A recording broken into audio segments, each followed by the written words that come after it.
All right, guys. We are live with another one, guys. Live with another one, guys. All right, this is post-fight UFC 316, guys. That was a terrific card, guys. Terrific card. I just want to start there. That was a terrific card. Okay. A lot of people thought this card was going to be trash again, especially for a pay-per-view. But it was a good card. It actually delivered, guys. It really actually did. I was entertained. Even from the prelims, guys. I mean, let me look back at this card right now for some specific names that I do want to mention here. Look, guys, got to give credit where credit's due. Joshua Van. It was a great night for him. Okay, great night for him. Went in there. It was a barn burner. Stood in there, finished his opponent. That's what I expected from Joshua Van, guys. I also got to give it to let me see, Kayla Harrison.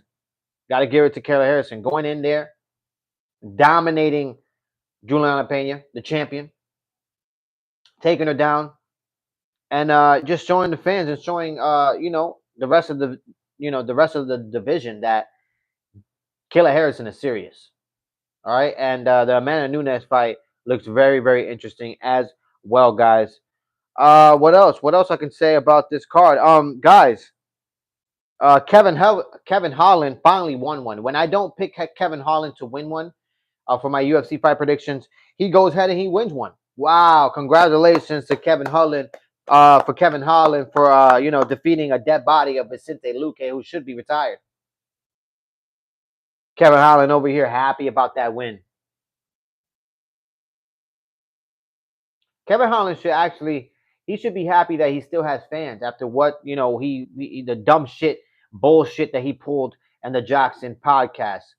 All right, his mixed martial arts card should definitely be revoked because he was acting like a little girl. He was in his feelings on that Jackson podcast, and he definitely lost a fan in me. He definitely lost a fan in me. I'm not a fan of Kevin Holland anymore, especially for after that Jackson podcast bullshit. I mean, the guy, straight idiot. But yeah, guys, UFC 316 did deliver. Okay, as it looks, guys, I went 10-3 for my UFC fight predictions for UFC 316, guys. I went 10-3, which marks me, guys, my UFC record for 2025, guys. Like and subscribe, guys, if you are new to the channel. It takes minimal effort to give me the thumbs up, so you might as well do it, guys. I really appreciate you. Thank you for, really supporting independent MMA media. I really appreciate each and every one of you guys. But guys, my UFC, my record for my UFC fight prediction for 2025 is 117-83, guys. I repeat, that is 117 wins and 83 losses, guys. Okay, that is a pretty good record. I'm above 500, so let's keep getting these dubs, and still more to talk about when it comes to Marab and Sean O'Malley. What's up, Mars? How you doing? Welcome back to the chat, guys. Welcome back to the chat, guys. Like and subscribe if you are new to the channel, guys. Look, if you guys are not, if you guys are new to my YouTube channel, I also make shorts, and I did break down this fight against Sean O'Malley and Marab. I broke it down to a T. If you go back and watch my shorts, they're really, really short. That's why they're called shorts. They're less than 30 seconds. And I break down, I have multiple shorts on my channel breaking down this Sean O'Malley and Marab fight, and it literally went down exactly like I broke it down. Go watch my shorts, okay? I said Sean O'Malley, first of all, he needs to accept the fact that he's going to be taken down. Okay, he needs to accept that. And that's one thing that I saw that was different in this second fight with Marab was the fact that Sean O'Malley went into this fight and he accepted that he was going to be taken down. Okay, and in that first round, he showed tremendous grit, tremendous will to get back up to his feet, keep himself moving, create some space so he can get back to his feet, creating a good base and, creating that space to get away from Marab and get back up to his feet where, he likes the fight to be. Now, easier said than done, guys, because as Sean O'Malley was evolving, the same thing I said, Marab is going to evolve as well. And Marab went in there total domination on Sean O'Malley. There was pretty much nothing Sean O'Malley could do. Uh, there was a lot of the times where I'm looking at Sean O'Malley and he just doesn't have the footwork. He doesn't have the footwork. He doesn't have the technique to really surprise Marab. And Marab was just stepping forward, throwing power punches and landing a lot of those power punches. And if you look back at the scorecards, it looked like Marab outstruck O'Malley, which is crazy to me, which shows that Marab is evolving his striking as well. The post fight Yapathon was on my bingo card. Got you, man. I got you, Mars. But yeah, guys, I mean, I got you with the Yapathon, okay? I got you with the Yapathon. Now, guys, when it comes to Sean O'Malley, I mean, he got dominated once again when it comes to Marab. Marab is a legend. I already, there's multiple people around this YouTube community and especially the MMA community making posts, making videos, making multiple videos about how Marab is the GOAT of this division. Now, if you look back at my videos at my lives on this channel, I already had said that. I said prior to this fight happening with Sean O'Malley, I said Marab's record is ridiculous. I made a video all about it. I said Marab's record it's just craziness. Okay, and now with him beating Sean O'Malley twice, I guess what's next for Sean O'Malley? Does he move up? Does he move up into the a heavier division? Is that the next move for Sean O'Malley? Is that where we're going to see him? You know what I mean? I'm really not sure. I'm honestly not sure what's the next move for Sean O'Malley because according to Sean O'Malley, he did everything right. He did everything correct. He stopped smoking weed. He stopped having a lot of sex. He stopped social media. He did everything correct in order, for a fighter to focus in on one task and one task only, and that's, coming back home with gold. And unfortunately, he came up very much short. Give him a Yan rematch. I mean, I don't know if Peter Yan wants that rematch. You know what I mean? I don't know if Peter Yan wants that rematch just because I mean, Peter in my opinion, Peter won that fight. Peter beat Sean O'Malley, and I don't think he wants to go against Sean O'Malley again, knowing that the judges might give it to him yet again. You know what I mean? So I think Peter Yan, obviously, he's fighting somebody else. He's booked to fight somebody else. So I don't know what's next for Sean O'Malley. I really don't know what's next for Sean O'Malley. I mean, who we put him up against? He's coming off of two back-to-back losses. He's 0-2. You don't. I mean, you could put him against. I don't know. I'm not sure. I'm not sure right now. On the top of my head, I am not sure who you put Sean O'Malley with. If even he stays in this division, because obviously he's not getting another title fight. I mean, he has to get into another like 8-fight winning streak in order to get another title fight, in my opinion. Because losing back to back like that, getting dominated, is it's not a good look. It just isn't. It just isn't. He'll probably get Umar or Yadam. Probably most likely, yeah. I could see Umar. I could see the Umar fight with Sean O'Malley just because that's a sellable fight. The UFC doesn't really need a belt to sell that fight. You could have Umar and Sean O'Malley fight each other. And yeah, that'll be a good look, maybe. But I'm still waiting for the Corey Sandhagen and Sean O'Malley fight. That's the fight that I'm waiting for. But unfortunately, Corey Sandhagen is fighting Marab, and that's who's in line next, for that title shot in that bantamweight division.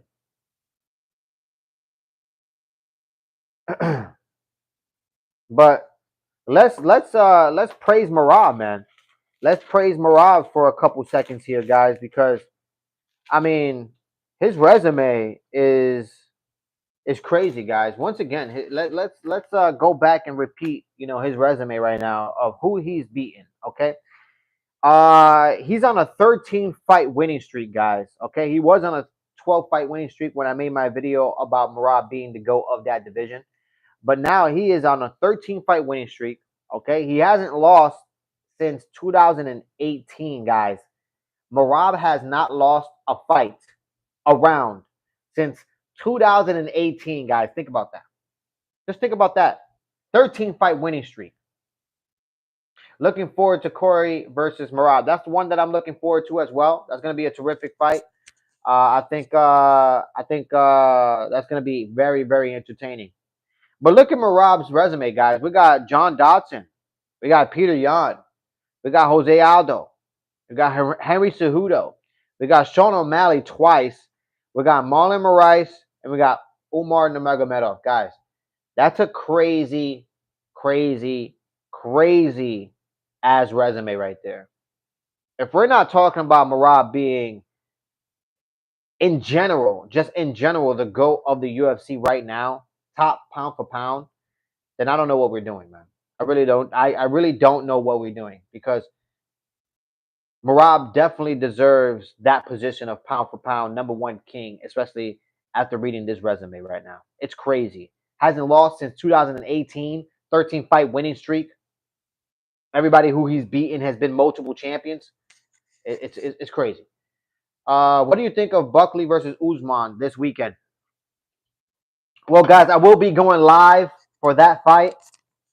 I will be going live specifically for that fight. I definitely am very much entertained to see who wins that fight, Buckley versus Usman.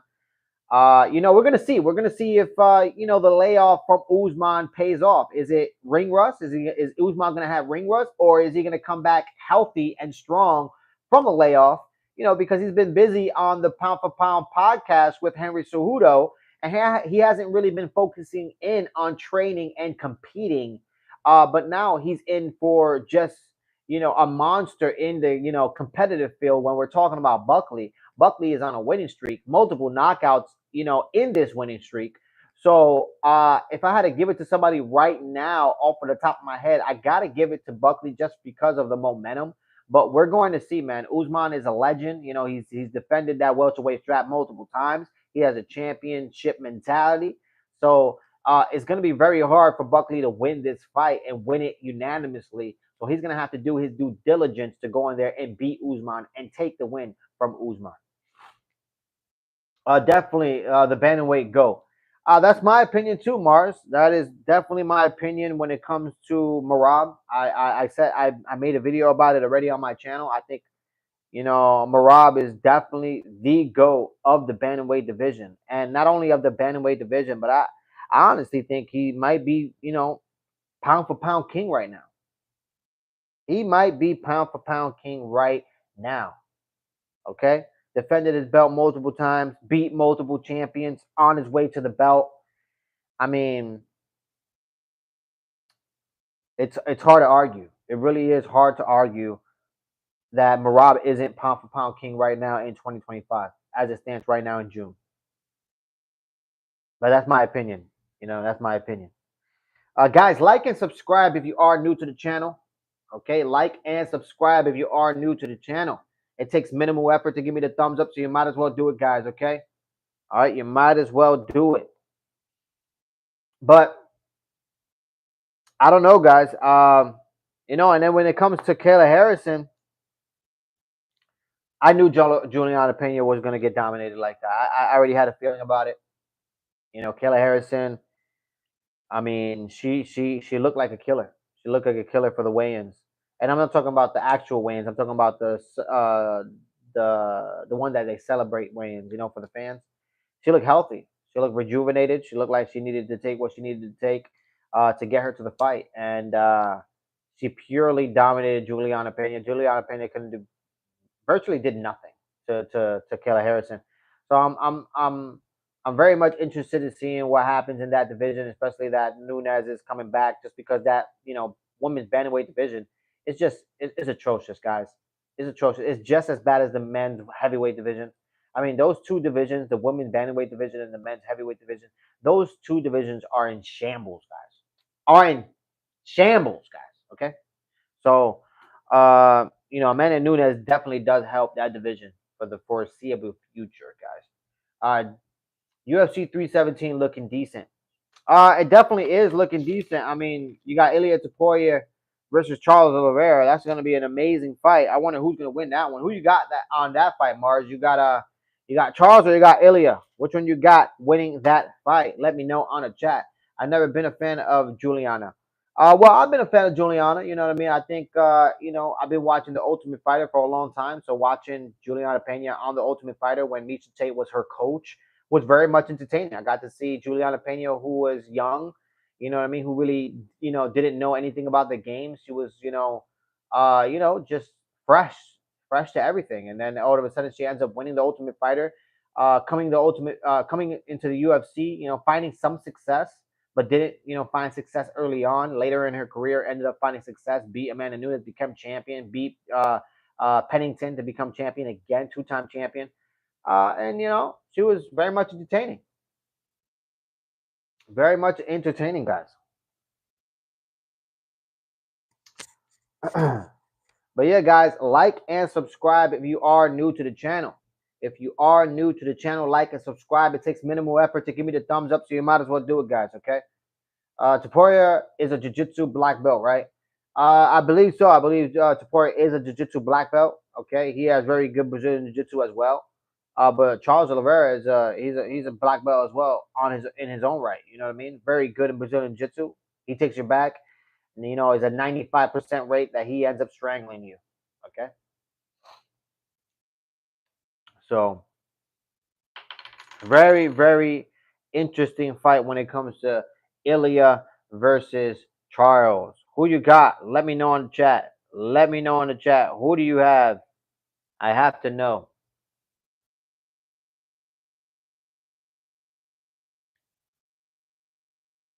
It'll be interesting because they're both competitive on the feet and on the ground. They both are, man. I mean, like I said, man. Like I said, somebody asked me about how this fight was gonna go, and I gave my honest opinion. I said Charles Oliveira has a tendency to get caught, so I do envision that eventually Ilya Topuria does catch Charles Oliveira and drops him.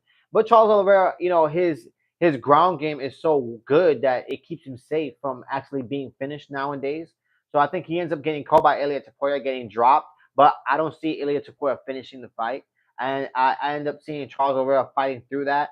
And I end up seeing a real barn burner type of fight between Charles Oliveira and Ilya Taporia. And I end up seeing Charles Oliveira using his length, using his timing, using his Brazilian Jiu Jitsu. And I see Charles Oliveira eventually taking the dub.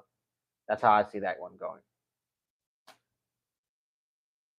The only thing that worries me for Taporia is the size difference. It definitely is a size difference. I mean, Charles Oliveira is definitely lengthy. He's definitely going to use his length to his advantage. So Ilya Taporia is going to have to, definitely prepare for Charles Oliveira the best that he can.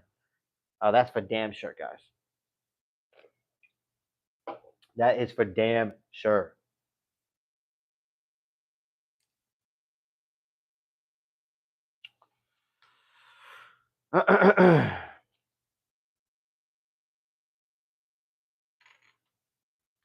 Guys, like and subscribe if you are new to the channel.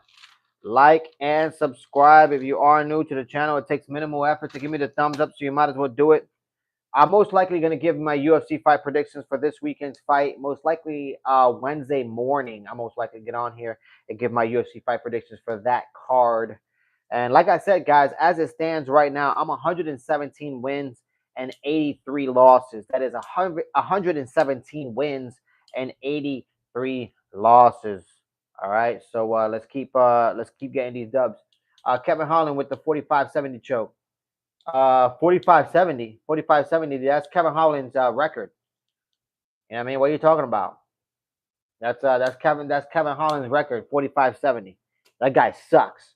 When I don't pick Kevin Holland, the guy wins.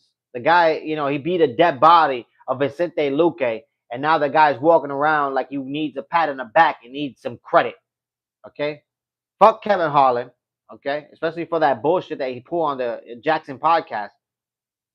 All right, his manhood needs to be revoked. Honestly, for acting like a little girl on a podcast. So when it comes to Kevin Holland, fuck him. All right, guys, trash. Guy is trash.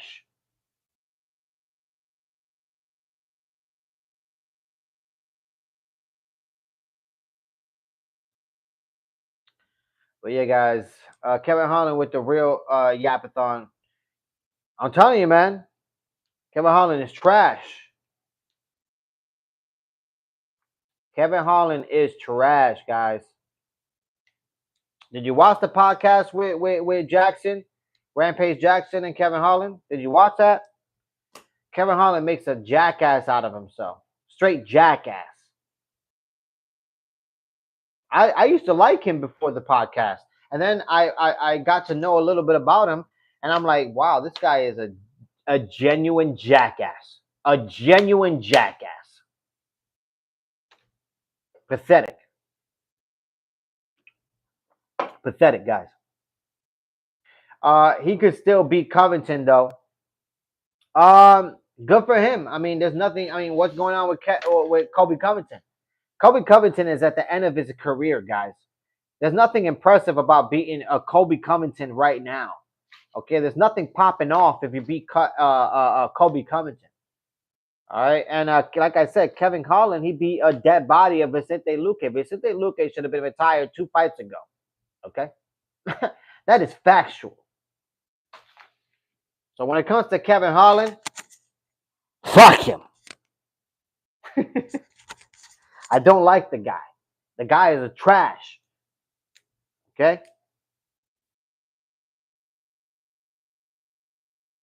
I'm probably going to stay on here for a couple more minutes, guys. I wanted to make this short. I'm most likely going to get back on tonight because there's a lot of things that I have to talk about. I got to still talk more specifics about what's going on with the women's bantamweight division. You know, Amanda Nunes coming back to that division and, you know, shaking house, seeing how the Kayla Harrison and Amanda Nunes fight, happens. When is it going to happen? We still have a lot of information going around right now. You know what I mean? We got Patchy Mix, making his debut and totally laying an egg, guys. We still got to talk about that as well. We got to talk about the John Jones, debacle. We're still in it. Unfortunately, we're still in damn near June, and we haven't heard anything about Tom Aspinall and John Jones. The only thing we heard about it is that John Jones is retired, and Tom Aspinall is the longest reigning interim title holder of all time, guys. Okay? I used to think Vicente could be champ a couple years ago. Yeah, like about maybe 3 or 4 years ago. Maybe about three to 4 years ago. Vicente Luque was a solid pick. About 3 to 4 years ago, Vicente Luque was a solid pick. You cannot deny it. But now, right now,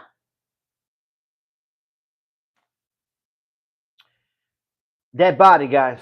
Dead body. Respects to him and his team, but he's definitely not what he used to be. Okay, so Kevin Holland needs to relax himself. All right, he needs to relax. Walking around here like he just won the belt. Guy's fucking out of control, man. Out of control. Honestly, guys.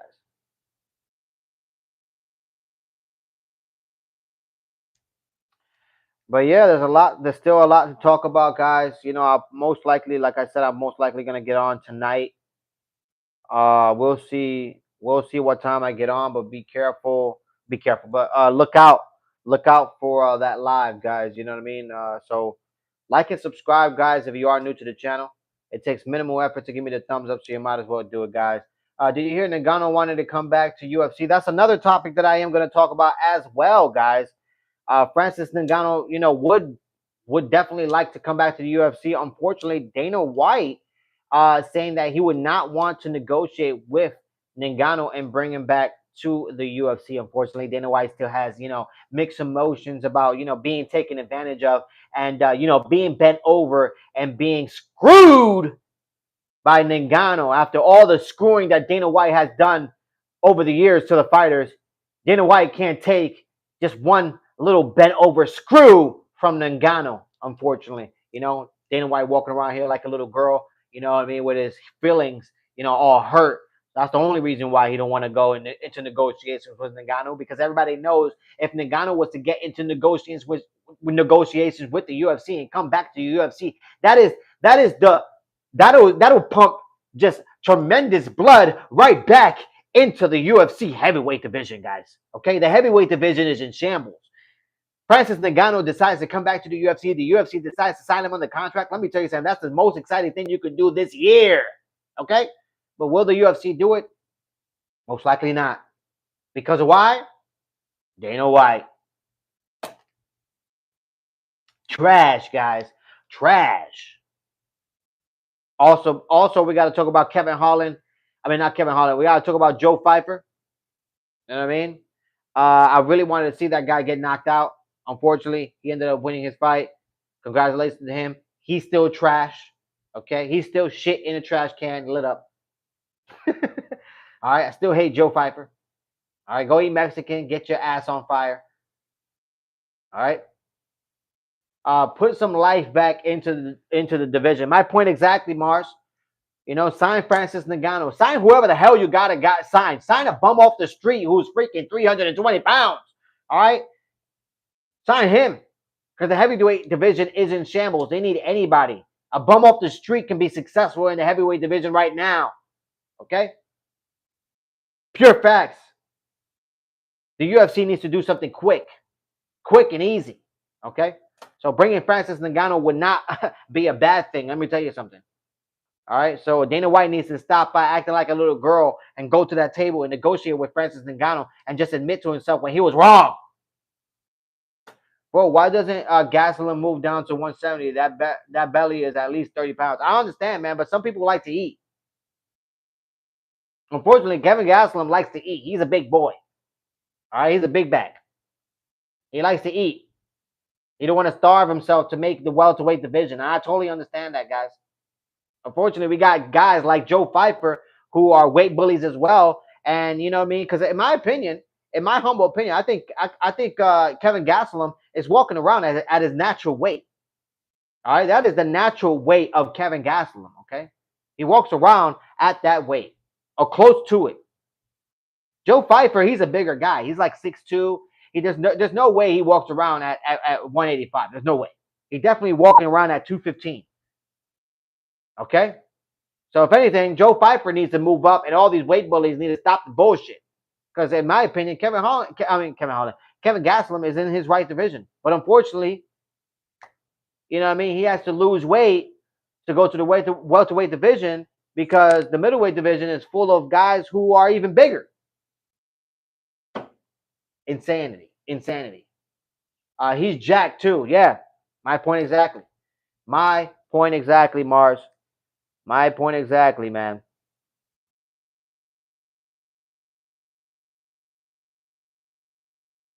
How's everybody though on the chat? How's everybody on the chat here?